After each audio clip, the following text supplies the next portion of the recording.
இன்றைய முக்கிய தலைப்பு செய்திகள். தமிழக வெற்றிக் கழகத்தின் தலைவர் விஜய் இன்று மதியம் 3:30 மணிக்கு தமிழக கவர்னரை சந்திக்கிறார். இந்த சந்திப்பு தமிழக அரசியல் வட்டாரத்தில் பெரும் எதிர்பார்ப்பை ஏற்படுத்தியுள்ளது. அதிமுகவில் முக்கிய ஆலோசனை நடந்து வருகிறது. முன்னாள் அமைச்சர் எஸ்.பி. வேலுமணி சி.வி. சண்முகத்தை மீண்டும் சந்தித்து ஆலோசனையில் ஈடுபட்டுள்ளார். திமுக கூட்டணியில் விரிசல் ஏற்பட்டிருப்பதாக தகவல். தேமுதிக பொதுச் செயலாளர் பிரேமலதா விஜயகாந்த் திமுக உரிய அங்கீகாரம் தரவில்லை என்று தெரிவித்துள்ளார். சென்னையில் இன்று ஒரு சவரன் தங்கம் விலை ரூபாய் 1840 உயர்ந்துள்ளது.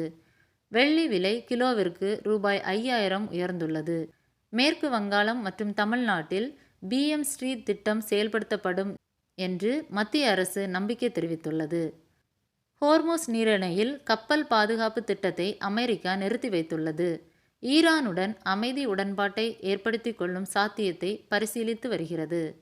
மேற்கு வங்க சட்டசபை தேர்தலில் திரிணாமுல் காங்கிரஸ் கட்சி தோல்வியடைந்த நிலையில் மம்தா பானர்ஜி ராஜினாமா செய்ய மாட்டேன் என்று பிடிவாதமாக இருப்பதால் அங்கு பதற்றமான சூழல் நிலவுகிறது.